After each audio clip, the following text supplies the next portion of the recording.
Hey class, happy whatever today is. Today we're going to talk about ethics. Now, ethics in research is very important. I shouldn't have to say that it's very important, but some people forget that when you're doing research, you're dealing with human beings. And as a result, you have to respect them, right? So when we're talking about ethics, we're making sure that when we're doing any type of research, we're minimizing the amount of harm that we inflict on our participants.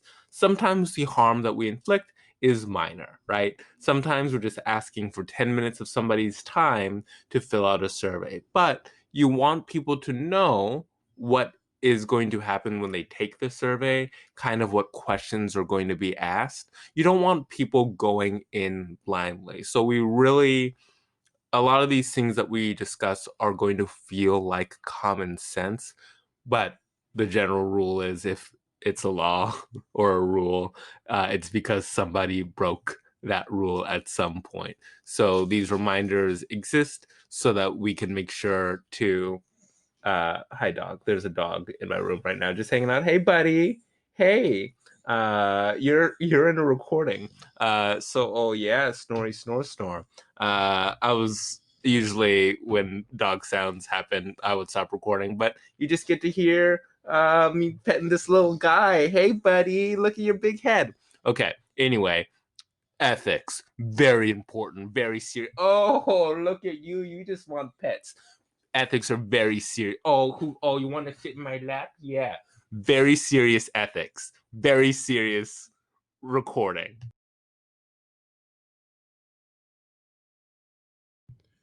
So why are ethics so important? I alluded to this a little bit, but look at these guys. They're military generals. They're top of their class. Just a bunch of happy guys hanging out. Probably gonna go do some science later. They're Nazis. You're looking at a picture of Nazis. Why am I bringing up Nazis? You might ask. Well, the Nazis did a lot of scientific research. Thank you, Nazis. They did that research by hurting a lot of people. You ever heard of genocide? Yep, they did that. You ever heard of the Holocaust? Yep, correct. That was the Nazis. So we learned a lot about science and how the brain and body works from these really cruel experiments that the Nazis did. And if you're a sociopath, you're like, well, maybe they should have done more. You're a terrible person. Don't think that way, right? There's very rarely a time in which harm to people justifies the knowledge that is gained from that. As a scientific community, we understand that you can't just go around needlessly harming people. That's why when we do drug trials, we test on rats, then we test on monkeys, then eventually we test on humans, right? We don't skip straight to testing on humans because we know that, we could possibly harm people.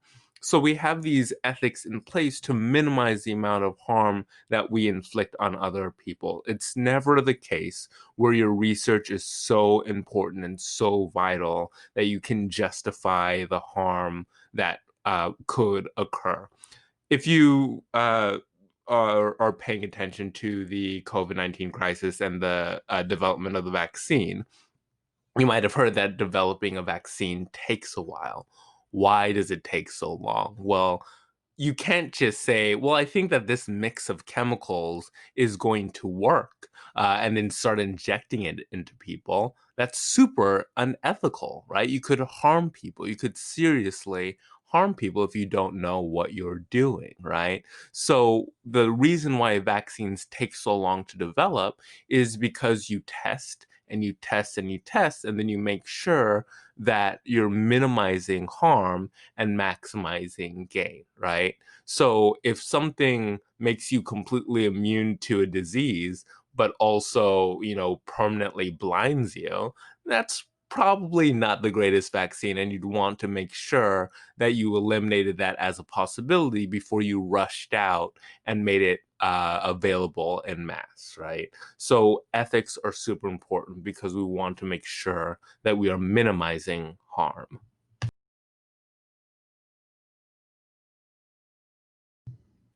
So the APA developed this code of ethics. Now, your book will mention that it started with the Belmont Report and kind of give you the history of that. I don't really care that you know those specifics, but you can just for fun, and you can mention the Belmont Report casually to your friends, and they'll be like, "Oh, you're so smart! Wow!" But what's really important is where we are now, right?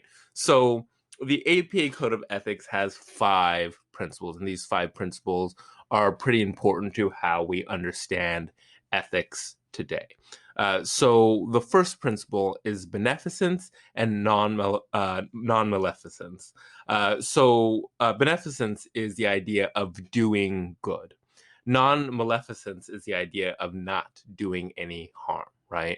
So the non-maleficence is pretty straightforward, right? I don't want to hurt people when I'm doing my research, right? So if I'm doing a study and my study is how does getting kicked really hard in the crotch affect your happiness? Well, I'm doing harm, right? I might learn a valuable thing about how getting kicked in the crotch affects your happiness, and then I might have really good data, but I'm harming people.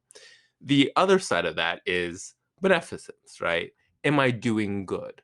Does the world benefit from this study that I'm doing, right? Well, most people learning that getting kicked in the crotch lowers their happiness, they would go, well, yeah, I kind of assumed that it would, right? There's no benefit that comes from learning that information. So not only do we want to make sure that we're not doing research that harms people, if we're having people go through the trouble of participating in our studies, we want to make sure that there's some good that comes from it. Then we have the idea of fidelity and responsibility, which is essentially following through on your promises, right?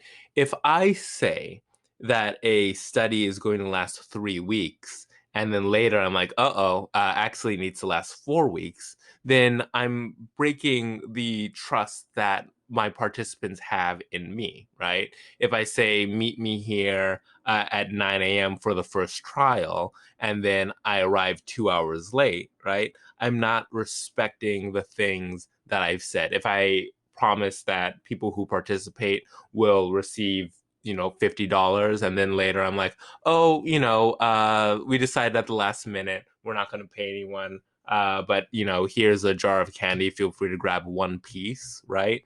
I'm not respecting the fidelity and my responsibility as a researcher. So it's essentially being honest, right?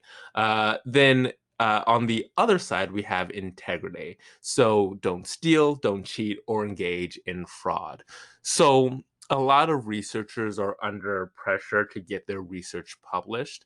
You may have heard the term publish or perish, which refers to teachers in universities who, if they don't get articles published within a specific time frame, might lose their jobs, right? So there's a lot of pressure to get research published. Now, imagine spending a year and a half on a research study just to find out that the results that you get aren't good enough to get published, right?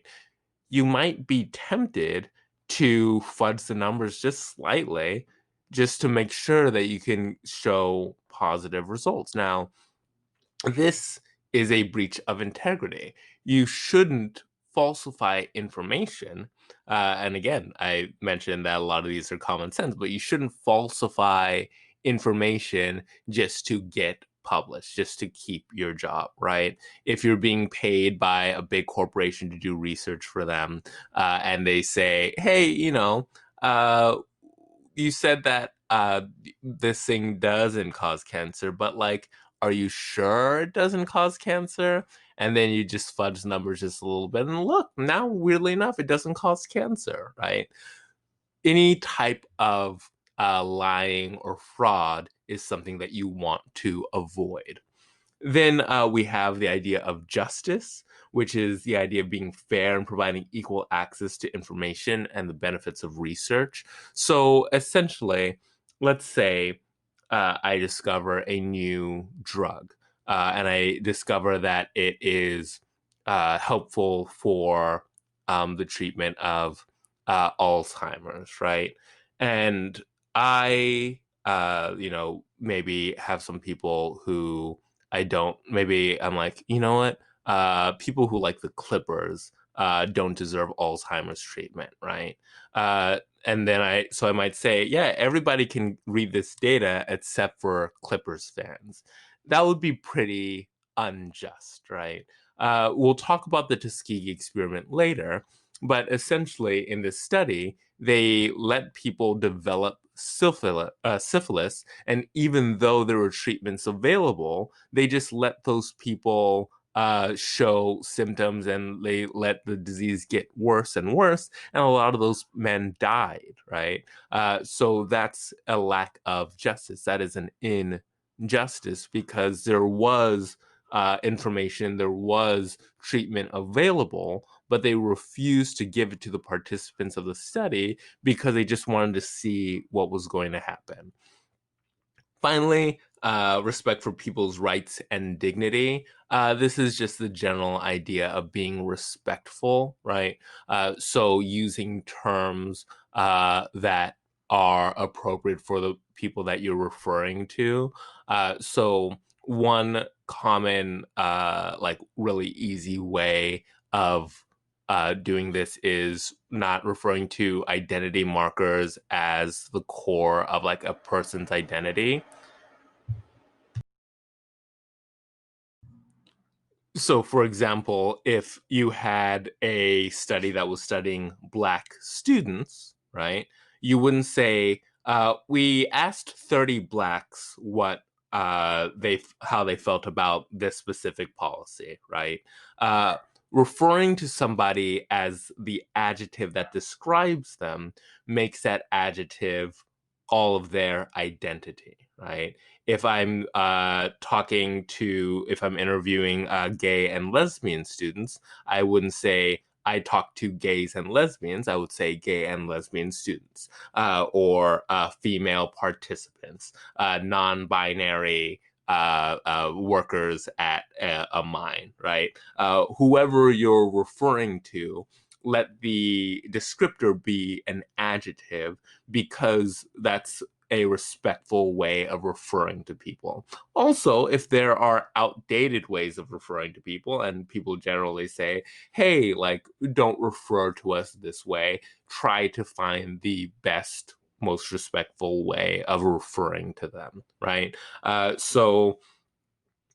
Making sure that the people in your study feel like they're being respected. Everyone is deserving of dignity, and make sure that your language and your treatment of them shows that respect for their rights and their dignity.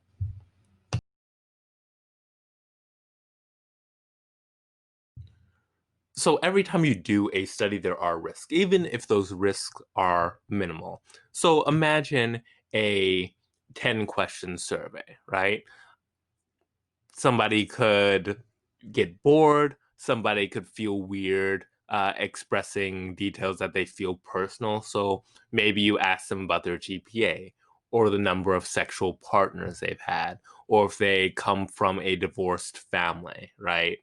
So even things that may seem not like a big deal to you could be a big deal for other people. So you're exposing people to harm, right? So it could be stress or de-stress. Sorry, stress or distress. So, for example, if I make you do a math quiz and I'm timing it, right? Even if it's just for a survey, even if it's not for a grade, it could stress you out. Or if I'm giving you a pill or some sort of treatment that you need to take in order to participate in the study, you're being exposed to physical harm. Sometimes drugs can interfere with your normal body processes and cause terrible side effects, right?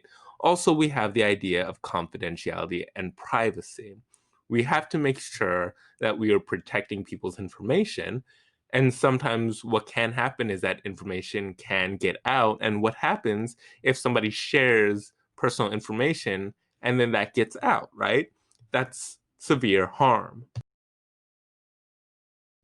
So there are two things to keep in mind when we're talking about confidentiality, and there's a difference between confidentiality and anonymity. Anonymity. So confidentiality is when you are protecting somebody's information. Anonymity is when there is no personally identifiable information placed on a document, right? So let's say I uh, uh, asked you to fill out a survey, right? You don't write your name. All it is asking you what your favorite bands are, right? Or musical performers. That is a anonymous survey. Now, if I share the results to everyone who asks for them, then it's not confidential, right? Now, if I ask you to write your name on a piece of paper and tell me what you think of the class right now, if you're having fun, if you're bored, blah, blah, blah, blah, blah, and I say that the only person who's going to read that is me, then it's not anonymous because your name is on that paper, right? But it is confidential, right? Now, I specifically, early when I defined anonymity, didn't say lacking a name because sometimes a name might not be said, but you can still figure out who is being talked about.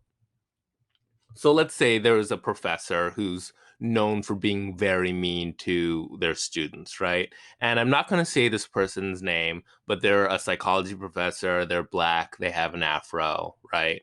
And I'm not going to say who this person is, but they wear glasses, they teach Psi 203.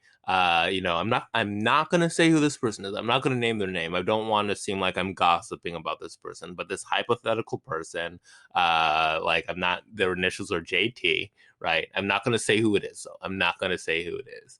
So sometimes information that you have that you present about a person can make it so that they're not actually anonymous. So that's why the definition includes personally identifying information. So confidentiality is when you're protecting the information regardless of what the information is, and anonymity refers to the lack of personally identifying information.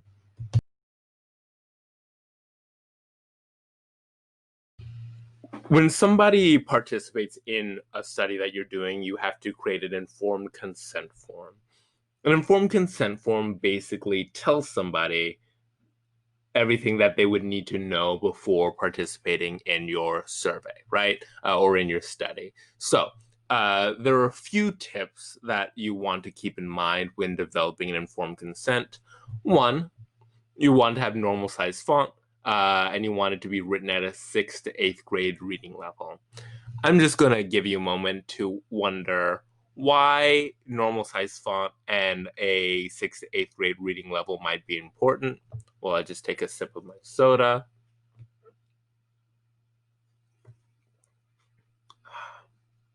That is refreshing. I'll give you another minute to think about it while I just, shuffle through things on my desk. Now it's an ASMR video. It's ASMR now. Great. I heard that the kids like that, so you're welcome. Uh, the reason why is because you want people to understand what you are saying, right? If I start saying you are being asked to participate in an empirical research study intended to provide a understanding of the correlation between blah blah blah blah blah blah, right? Somebody starts reading and they're like, I have no idea what this is, as opposed to you're being asked to participate in a study measuring the relationship between this variable and this other variable, right? If I know what's being asked of me, that I can clearly give consent to participating. You also want to make sure that you explain the purpose of the research. So, is this being done for a grade in a class? Is this being done for your own personal fulfillment? Is this being done as part of a thesis or for some corporation, whatever, right? You want to provide the expected duration. So, is this going to take 2 hours of your time, or is it only going to take 5 minutes? The procedures, right? You're going to be asked to swallow a pill. You're going to be asked to answer 50 questions. You're going to be asked to do jumping jacks, right? So that I can know what I'm signing up for. And if I know that I have a bad leg, I'm not going to sign up for the jumping jacks one, right? Then the benefits of the study. So, am I going to get like a little cash stipend for participating? Am I going to get Amazon like a gift card or just free candy? Or am I just going to feel really good that I helped contribute to our understanding of which popsicles taste the best, right? And then the risk of the study. So my popsicle study, one of the risks would be a brain freeze, right? Or a rumbly tummy from having too much sugar. So the or that like thing where you bite into it with your teeth. And then like you get that like weird like tooth freeze feeling. I'm not sure if there are any people out there who have sensitive teeth, but that is a thing, and that is a risk that you would have to disclose, right? So you want to discuss all the potential risks of the study. In addition, confidentiality. How will the information be presented and who, or protected, sorry, how the information be protected and who will have access to that information, right? So, uh, if you're doing a class project, right, the information will be seen by the group members as well as our professor, and the data will be destroyed at the end of the semester, right? So that people know what is happening with their data. One of the most important things is reminding people that they can leave the study at any time without penalty. You cannot force people to stay in your study, right? So if somebody's doing a survey and it's 100 questions, and after question 50, they're like, no, I don't want to finish. You don't get to like bar the door and say you're going to finish, right? You can't threaten people to stay in your study. One of the most important things in respecting people and providing justice is their ability to leave the study if they want to, right?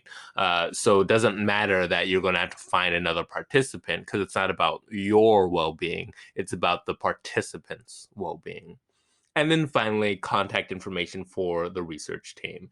So if let's say you are doing a drug trial and somebody is like, hey, my hands just turned purple, they should be able to contact somebody on the research team and say, hey, just so you know, my hands turned purple. Doesn't hurt, isn't swollen, just the color purple, right?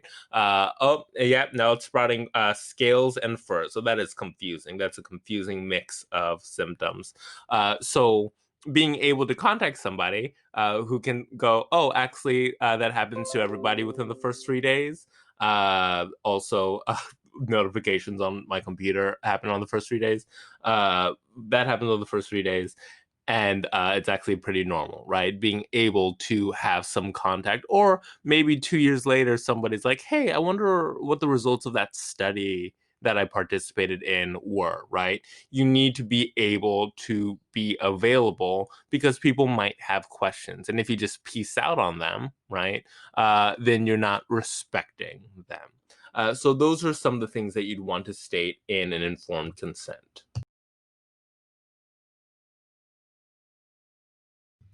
So sometimes in a study you might use some sort of deception. So just in case you're wondering why there are cards there, magic.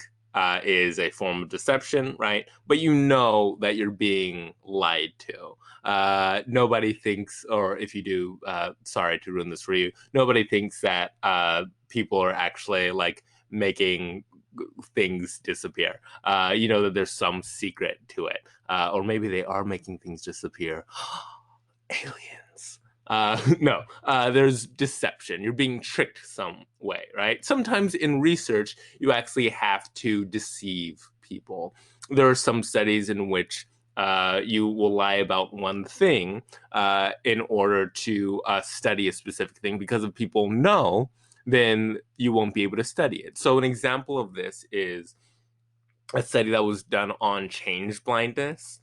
So, change blindness is how sometimes if something in the environment changes, we don't notice it because we weren't paying attention.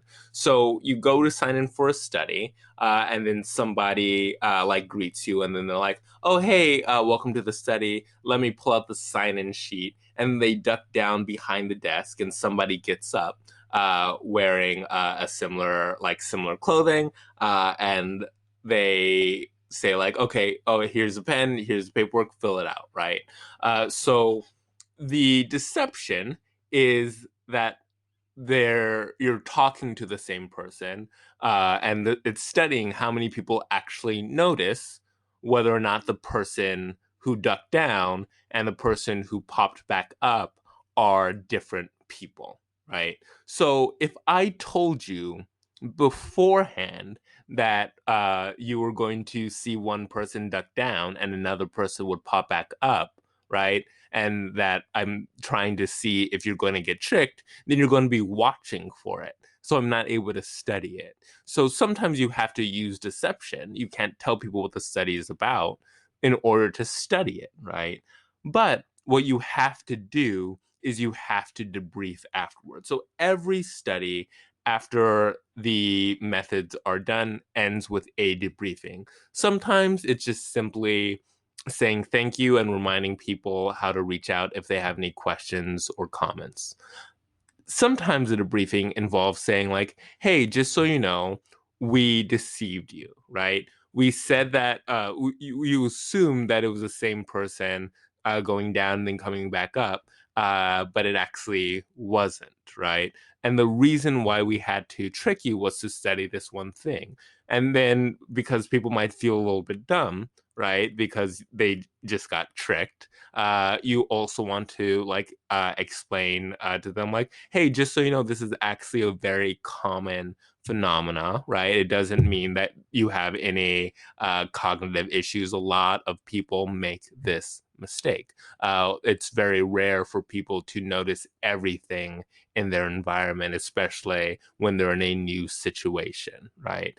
So that debriefing is so very important when it comes to respecting your participants because you're lying to them, but you have to tell them that you lied to them eventually.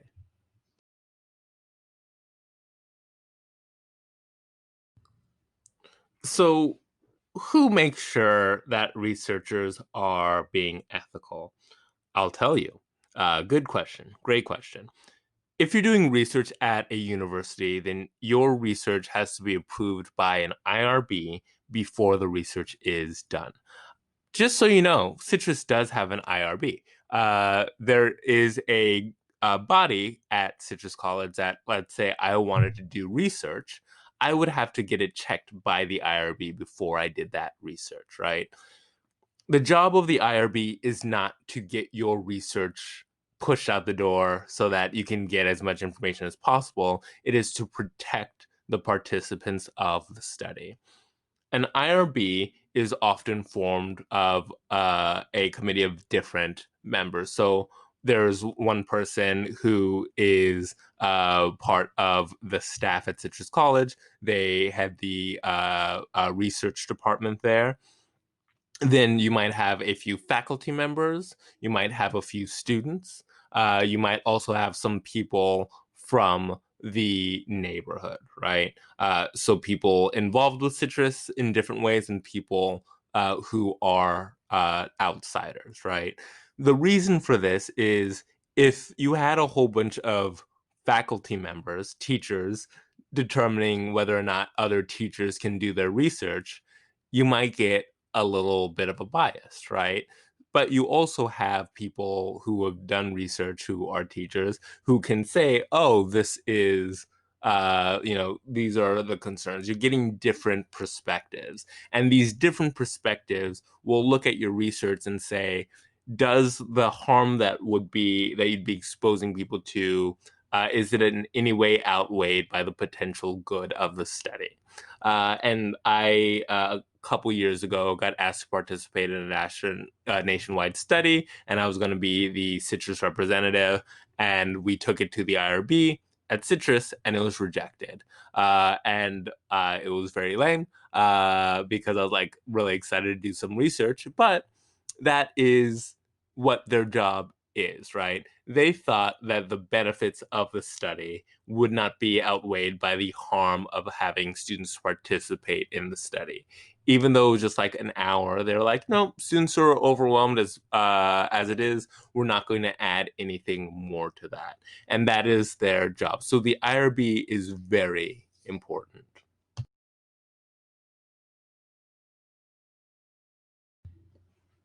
So let's talk about our old friend plagiarism. So we talked about fraud before, which is misrepresenting data, but there's also plagiarism, which is taking other people's work and passing it off as your own, right?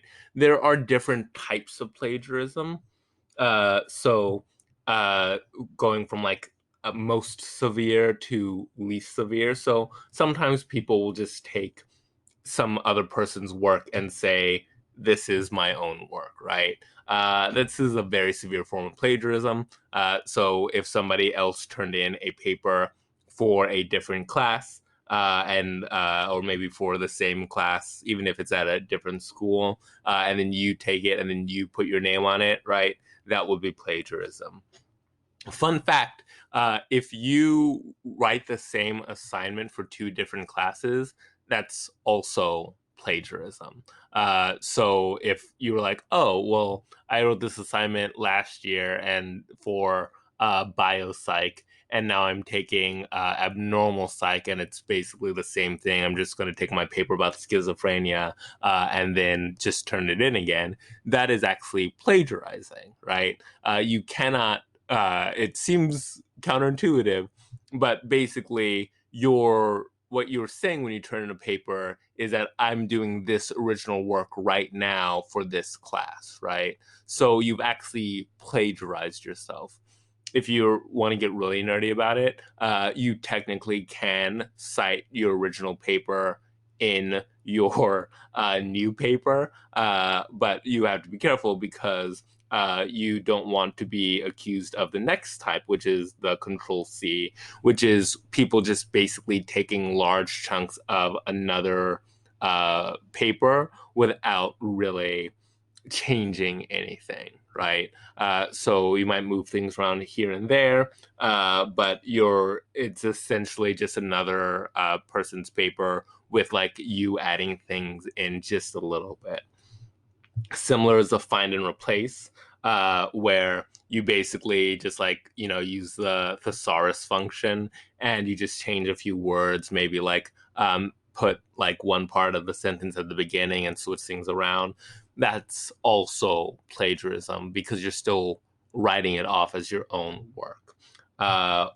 We have the remix, where you're taking multiple sources and then you're just slapping them together without proper attribution, or recycling, where you're, as I mentioned before, if you're taking work that you've done from yourself and you're just passing it off as a new paper, right? You have to cite yourself. It'll be the most fun that you ever have writing a paper, citing yourself. And then you could also say, I really like this writer's work. It's really fun. So then we have hybrids. So This is when you take things that are cited properly, right? A lot of this can be fixed by doing proper attribution, but some people will cite some things perfectly, but then borrow other ideas without citing them. Anytime it's not your idea, you have to make sure to cite properly. You can also mix copied material from multiple sources, which you want to do. You want to do in a literature review, but you want to cite. Are you seeing the theme here? Sometimes people make a citation, but the citation is wrong, right? So you'll say, Thompson said this in 2016, and then I look for Thompson's work in 2016. I'm like, they never wrote anything in 2016. What are you talking about, right? So make sure that your citations are accurate. And then we have the aggregator. This is just somebody who all of their paper is a citation of various other works, right? But there's no original thought put into it. And then we have the retweet, which is including a proper citation, but relying too closely on what's originally been stated, right? So you want to take other people's ideas, give proper attribution, change the wording around, and then add enough of your own original ideas in order to make sure that it is your own original work, right? Fun fact, I stole this photo. I stole it. And I'm not going to tell you where it's from. I've done the plagiarism. I am the monster that I tried so hard not to become.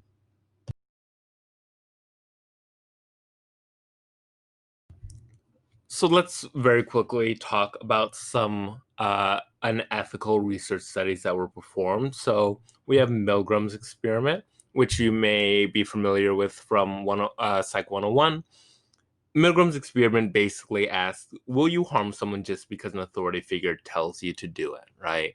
So they took all these normal people from the neighborhood and they paired them up with another person, right? They were randomly, it seemed like they were randomly assigned to two different jobs, but the person from the neighborhood always was the teacher, right? So the learner had to memorize a list of words. The teacher, if they got those words incorrect, would give an electric shock of increasing intensity, right? So the first few shocks seemed to be just a little painful. And it got to the point where the person started really complaining, asking to be let out, and to the point where the person just wasn't responding, right? Now, you might go, oh my God, if I were in that study, I wouldn't even shock anyone, right? I would leave immediately. And I definitely wouldn't go all the way to the most intense shock. But what this study showed is normal people in this situation would, even though the researcher was in the room and never forced them, the researcher might say things like, the study must continue, please go on, I will take responsibility. And so we learned that people will go much farther than they think they will. The unethical part of this research was the fact that people weren't allowed to leave the study, right? Even though nobody was physically forced, they were psychologically coerced into staying, right? Also, imagine you thought, so just so you know, the person who was being shocked was actually what's called a Confederate. They were part of the research team pretending to be a participant of the study, right? And the shock sounds were all pre-recorded, right? So no one was actually hurt. But if you thought you actually hurt somebody, that would affect you, right? And even if later you went, oh, whew, I didn't actually hurt anybody, you still have the knowledge that had it been real, you would have hurt somebody. So intense psychological harm, right? And also a lack of respect for the participants' ability to leave the study. Then we have the Stanford prison experiment. So essentially, what was done was the basement of a classroom building at Stanford University was turned into a pretend jail. College students were randomly assigned to be either prisoners or guards, and they just had a pretend prison. Now, imagine this. You and some other classmates are put into this pretend prison situation. Do you think that the people who were the guards would abuse their power? Do you think that they'd actually harm the people who were prisoners? If you think no, you know nothing, Jon Snow. The What ended up happening is the people who were put into the role as guards eventually took on the role. And even though they couldn't like physically hit people, they would do mean things by like making them pee and poop in buckets, running their blankets out in the like grass, so, like those little nettles would get stuck in them, so they'd have to pick the nettles out before they would sleep. They'd make them do these very embarrassing things, like pretend to be Frankenstein and like dance with each other, right? So these guards, even though they knew that they were college students, fell into the role of being guards very quickly, which showed the power of the situation and how people with authority, not sure if you knew this, people with authority, if given unchecked power, will abuse it and harm other people. I'm not sure if you've heard about like people with authority abusing it recently in the news. I'm not sure if you've heard of that from any authority figures being abusive with power and hurting other people as a result of it. Anyway, the ethical issue was that the participants asked to leave, right? But they were not allowed to. Philip Zimbardo, who was heading the research, did not allow anyone to leave. There was actually one person who he did allow to leave after they had a very severe mental breakdown, right? So everyone else, they were like, well, you have to stay. The study ended up being cut short because one of Zimbardo's graduate students was like, hey, this is getting really bad. Maybe you should end the experiment before people really get hurt. And then he was like, oh, that's actually a pretty good idea, right? So very unethical. Also, people were exposed to physical and psychological stress, right? And it didn't really justify the any gains that would have come from the study.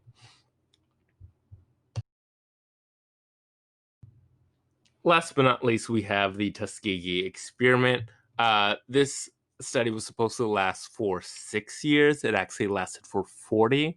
Basically, there were 600 black men in Tuskegee, and a majority of them had syphilis. And basically, what the researchers did is they said that they were being treated for something that wasn't syphilis. They weren't actually receiving any treatment, and the scientists were just allowing the disease to develop to see what happened when the disease got really bad, which is super unethical because people died, right?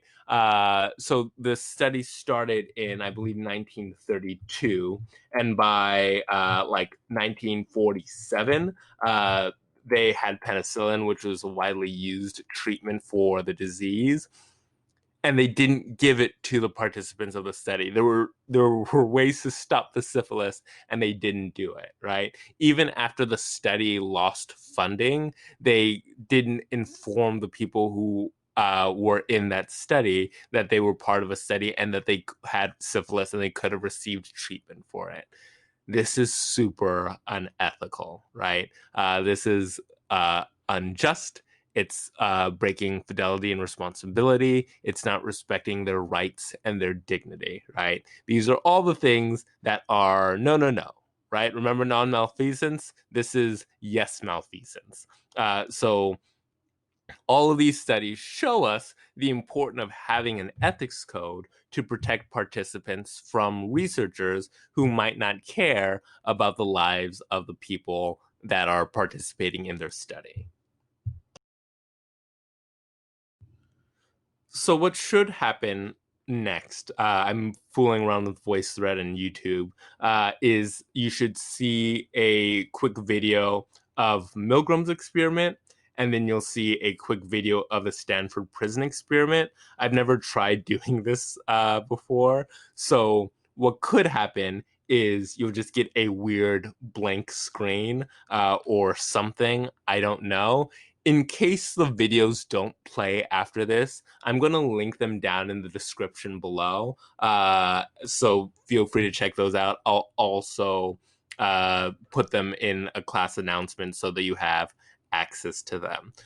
So hopefully everything works. We'll see. I'm trying new things. Y'all are my I can't say guinea pigs. Oh, well, there we go. I just said it. So we're trying something new. If it doesn't work, check out the description or check the class announcements, and I'll make sure that those are listed there. Or the course modules. I'm going to put it in a lot of places just for you. Okay, but that is chapter 3. Watch those videos so you can really understand those experiments better, and then we'll go from there. Thanks for listening.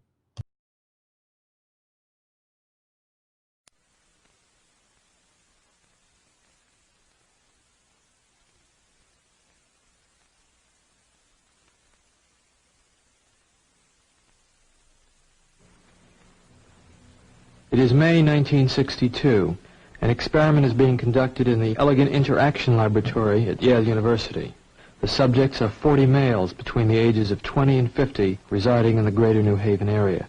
They were obtained by a newspaper advertisement and direct mail solicitation. The subjects range in occupation from corporation presidents to good humor men and plumbers, and in educational level from one who had not finished elementary school to subjects who have doctorate and other professional degrees.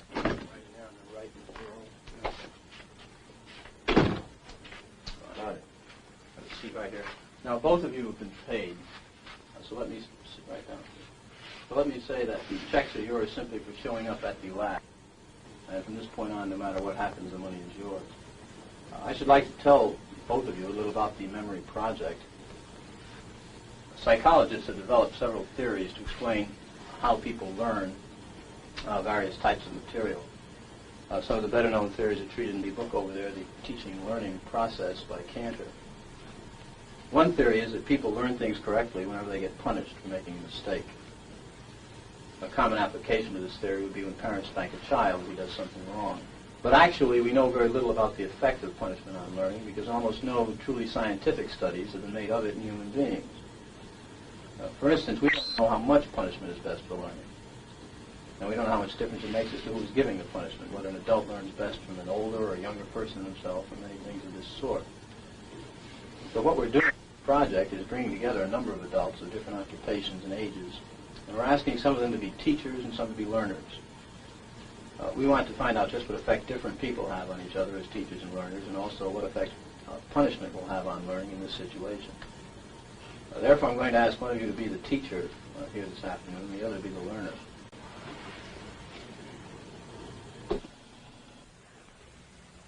This machine generates electric shocks, and when you press one of the switches all the way down, the learner gets a shock. When you release it, the shock stops, you see, like that. The switch will remain in this middle position after you've released it to show you which switches you've used on the board. Of course, if you were to press any one of them again, the learner would get another shock. All subjects are given identical instructions and a sample shock. I'm going to ask you to close your eyes and estimate the number of volts you receive in the sample shock. Do not open your eyes until I tell you to do so, please. Would you close them now? Okay, you may open your eyes, and using the voltage scale here, would you estimate for me the number of volts you received, please? You may also use the verbal designation, slight, moderate, strong, so forth, to help you. Say a number, please. Would you? About 75. 75. No, actually, it was 45 here. Although it may have seemed stronger because of the electrode paste, which provides a perfect contact. All right, let's go on to our instructions. We will begin with this test. You will read each pair of words in this list once to the learner until you've read through the entire list. direct your voice toward that microphone, as the rooms are partially soundproof. After you've read through the list once, you will go on to the next page. And here, starting from line A, you'll read the word in large letters, along with each of the other words in the line. For example, in the first line, you read blue, boy, girl, grass, hat. Now, after you've read the four choices, the learner pushes one of the switches on the board in front of him, and the number he has selected will light up in this box, 1, 2, 3, or 4. Now, if he gives the correct answer, you say correct and go on to the next line. The correct answer is underlined and is also indicated in the right margin. Yeah. If he were to indicate the wrong answer, you would say wrong. Then tell him the number of volts you're going to give him. Then give him the punishment. Then read the correct word pair once, and then go on to the next line. For example, if he indicated 3 for blue, you would say wrong. 15 volts. You press and release the switch. Read blue girl, and then go on to the next line. I see.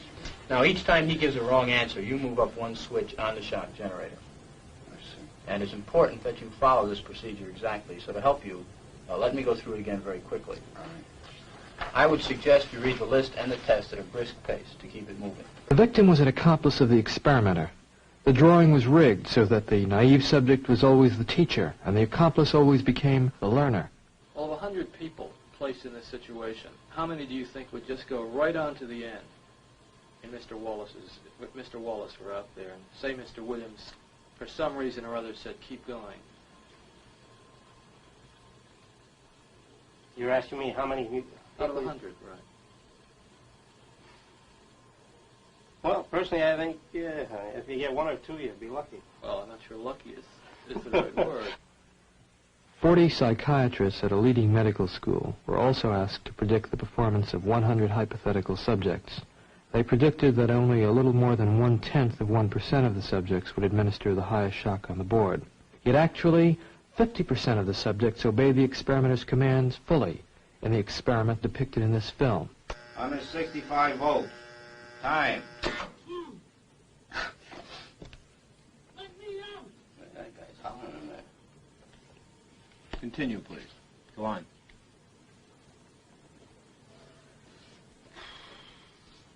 There's a lot of them here, you know. They have a heart condition there. You want me to go? Just continue, please.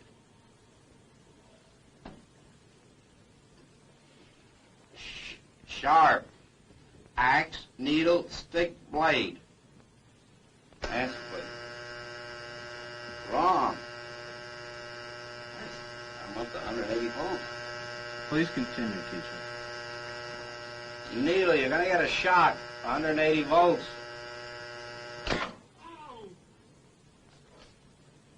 I can't stand the pain. Let me out of You here. can't stand it. I'm not gonna kill that man. There.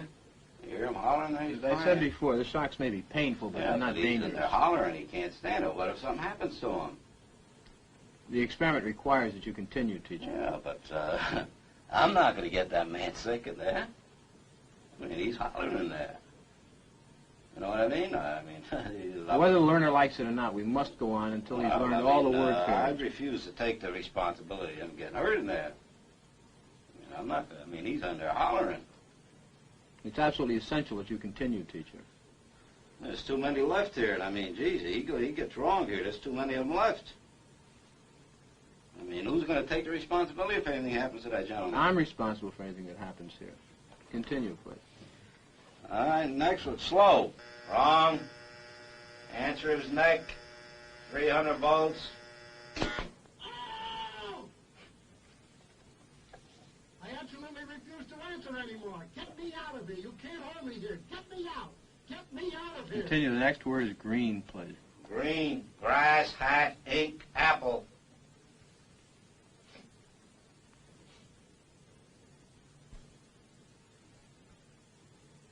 He won't answer. If the learner doesn't answer in a reasonable time, about 4 or 5 seconds, consider the answer wrong and follow the same procedure as you have been doing for wrong answers. Say wrong, tell him the number of volts, give him the punishment, read him the correct answer. Oh, man. Continue, please. Something's happened to that man in there.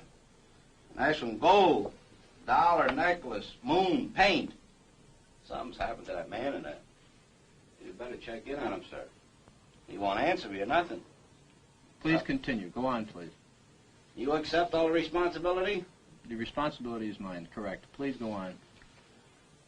Grave, woman, soldier, dog, horse. Answer is woman, 450 volts.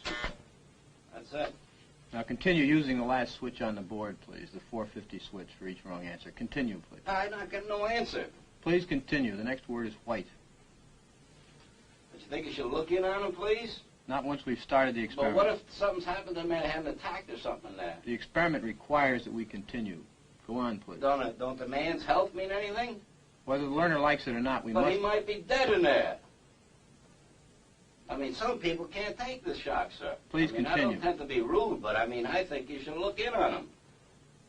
Whether All you got to do is look at the door. If I don't get no answer, no noise, something I think has happened to the gentleman in there, sir. We must continue. Go on, please. You're going to keep giving him, what, 450 volts every shot now? That's correct. Continue. The next word is white. White, 450 volts. Next one is short. Sentence, movie, spurt, time. All right, excuse me, teacher. We'll have to discontinue the experiment. I'd like to ask you a few questions, if I may.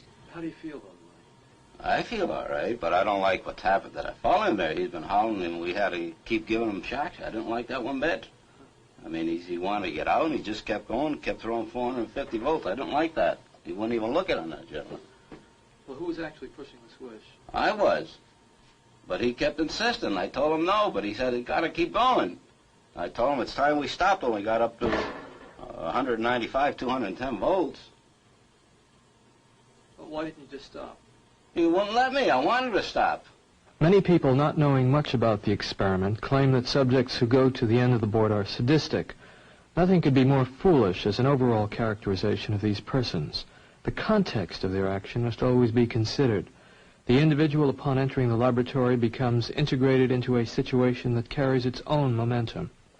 The results, as I observe them in the laboratory, are disturbing.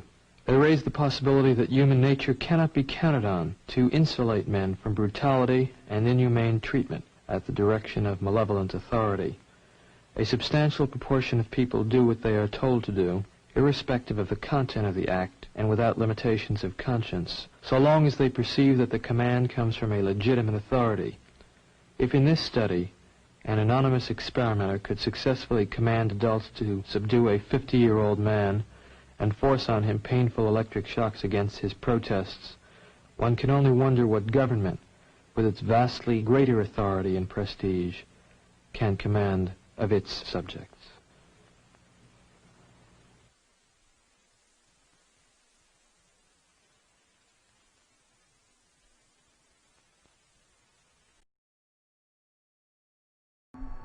In 1971, in the basement of the psychology department of Stanford University, a mock prison was created. It rivaled all social psychology experiments in controversy. Shortly after I finished this Stanford prison study, Milgram embraced me and said, "I'm so happy that you did this." He said, because now you can take off some of the heat that he's had to bear alone of having done the most unethical study. Although this experiment is over 30 years old, its enduring power has been underscored by the events at Abu Ghraib. When we got to Abu Ghraib, it was eerie.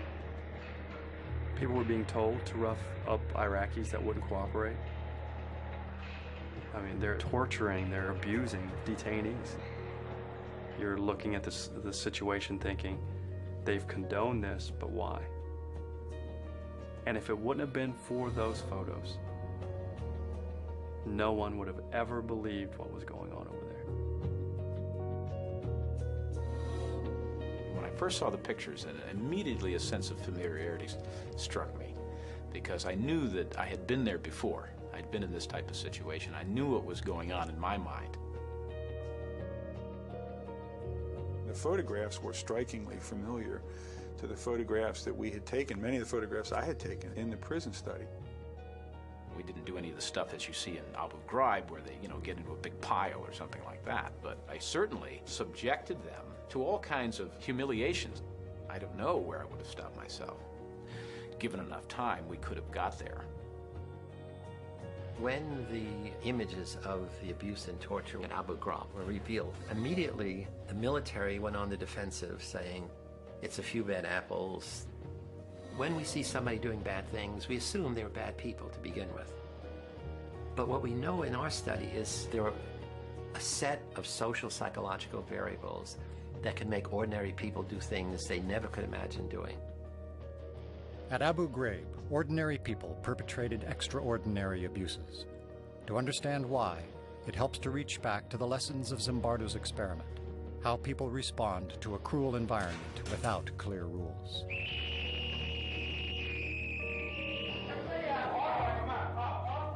I think he and everybody else who came down into that situation got caught up into that situation. And the sense that this was an experiment, that began to fade away.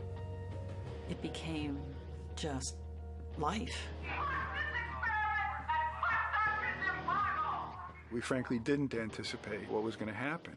And we tried to really test the power of the environment to change and transform otherwise normal people, much as Milgram had changed or transformed otherwise normal people in an obedience situation. We wanted to do it in a prison-like situation. Over 70 men volunteered for Zimbardo's experiment. And they completed a battery of psychological tests. And we picked 24 who were the most normal and most healthy. Half are going to be guards, half are going to be prisoners. And it's like flipping a coin. And heads, this one's a guard, this one's a prisoner. So at the beginning, there's no difference in the kinds of people who are in your two groups. When we were given our jobs as guards, we were issued a uniform, which was a plain sort of khaki or lighter colored uniform. And then we gave them the symbols of power, handcuffs, a whistle, a big billy club. And then the other thing we gave them were silver reflecting sunglasses. When you have mirror sunglasses on, then nobody can see your eyeballs. I think that anytime you put on what essentially is a mask, and you mask your identity, then it allows you to behave in ways that you would not behave if you didn't have the mask on. To make it more realistic, I had arranged with this Palo Alto Police Department to make mock arrests. When I was arrested, it was a surprise to me. I didn't think I was going to be brought to an actual police station. I didn't think I was going to go through a booking process.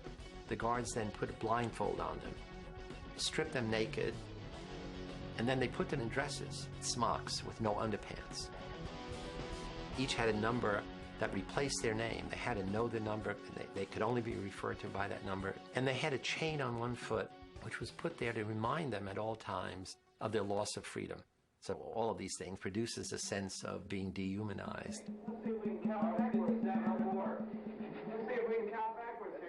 On the first day, I said, this is not going to work. I mean, the guards felt awkward giving orders, and they'd say, okay, line up, repeat your numbers, and the prisoners would start giggling. Hey, I don't want anybody laughing. 3, 2, 1. And then a very interesting thing happened. Dave Eshelman, who the prisoner's named John Wayne, like he's a Wild West cowboy, he begins to be more extreme. I decided that I would become the worst, most intimidating, cruel prison guard that I could possibly be. I see in the future that you do work when you're told. Say it again. Say bless you, correction officer.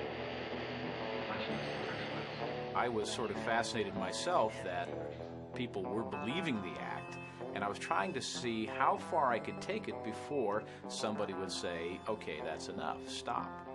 We did have to do things like push-ups. We would have to sing things. At the beginning, we protested some of the actions.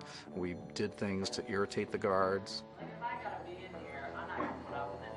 So the guards' authority was challenged right off the bat. And the guards had to decide how they were going to handle that, and they had to decide it without our input. I mean, again, this was not a Milgram study in which we were standing over them telling them what to do.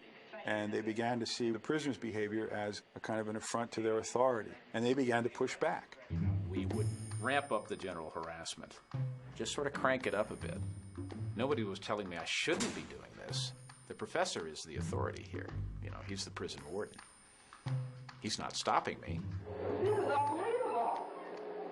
They took our clothes. Hands off the door. There was the first evening a kind of rebellion that took place. The prisoners rebelled.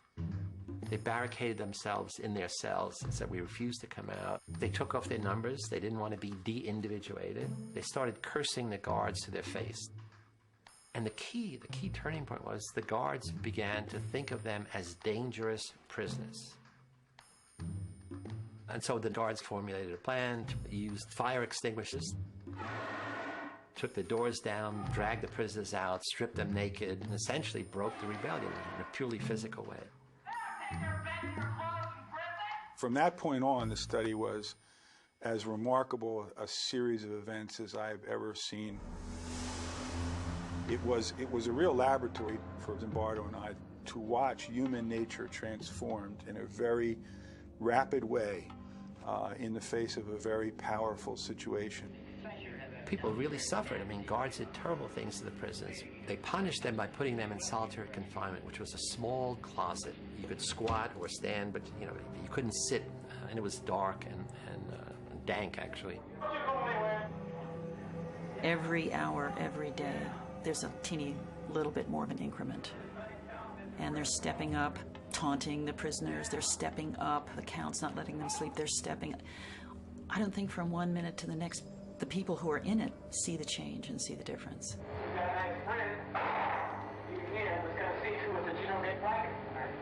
And then the next key thing happened beside the rebellion. Prisoner 8612, he was the first one to have an emotional breakdown. I feel really fucked up inside. You don't know. I gotta go. To a doctor, anything. I mean, Jesus Christ, I'm burning up inside. Don't you know? I'm fucked up. I don't know how to explain it. I'm all fucked up inside. Help me out! Help me now! At the time, if you had questioned me about the effect I was having, I would say, well, they must be a wimp. They're weak, or they're faking. Because I wouldn't have believed that what I was doing could actually cause somebody to have a nervous breakdown. It was just us sort of getting our jollies with it. Let's be like puppeteers here. Let's make these people do things. What if I told you to get down on that floor and fuck the floor? What would you do then? The guards now began to escalate their use of power.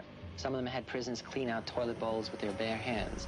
They now taunt, humiliate, degrade the prisoners in front of each other, and they exert arbitrary control over the prisoners. They keep thinking of more and more unusual things to do. And very soon after the fourth day, things begin to turn sexual. You be the bride of Frankenstein, and you be Frankenstein. I want you to walk over here like Frankenstein and say that you love Superman. If you want to fully sort of humiliate somebody, then you want to get them in those things that where their biggest fears are. And a lot of us have a lot of sexual hang-ups, and so that was part of that effort to humiliate them even further. Get up, Lord. I love you, Jordan. I love you, Jordan. You're smart, Jordan. You get down here and do 10 push-ups.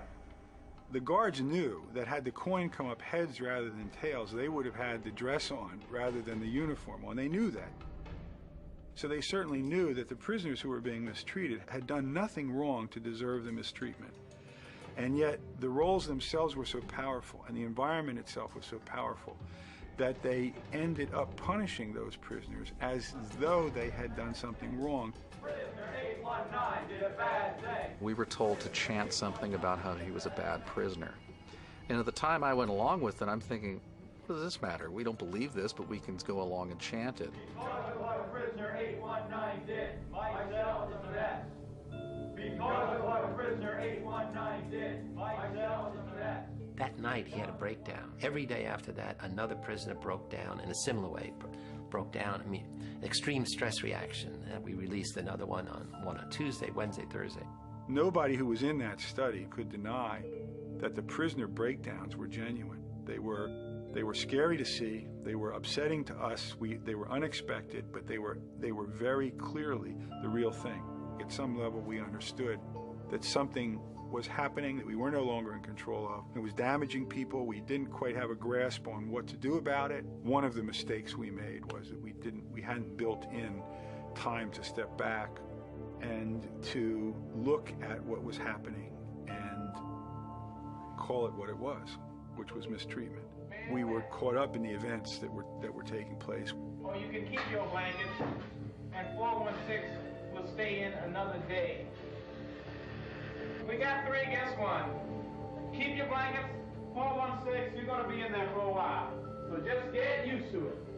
On the 5th day of the study, Zimbardo invited his girlfriend, recent psychology graduate Christina Maslach, to visit the mock prison.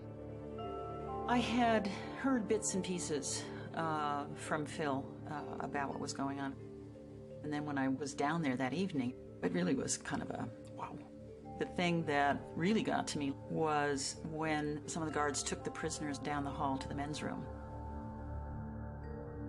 She looks out and sees a line of the prisoners with paper bags over their heads, each one holding the other one's shoulder. And they're leading them down the hall. And Phil comes over and look, you know, my God, look at that. And I looked up and something about it just, you know, again, it was the dehumanizing, demeaning kind of treatment. I couldn't watch it. And she said, it's terrible what you're doing to those boys. And she got tears in her eyes. I said, what? And she runs out. And I'm furious. I'm saying, look, this is, I run outside. We have this big argument. I'm saying, look, this is dynamics of human behavior. Look, it's fascinating, the power of the situation. So I'm giving her all the psychological basis. And what kind of psychologist are you? You don't appreciate this. And she said, I don't understand.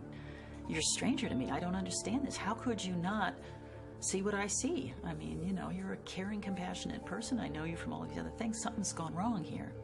And then the next thing she said, which had an equally big impact, is, I'm not sure I want to, have anything to do with you if this is the real you. And that was like a slap in the face, because what she was saying is, you've changed. The power of the situation has transformed you from the person I thought I knew to this person that I don't know. And at that moment I said, wow, you're right. We got to end it. After only 6 days, Dr. Zimbardo shut down his experiment.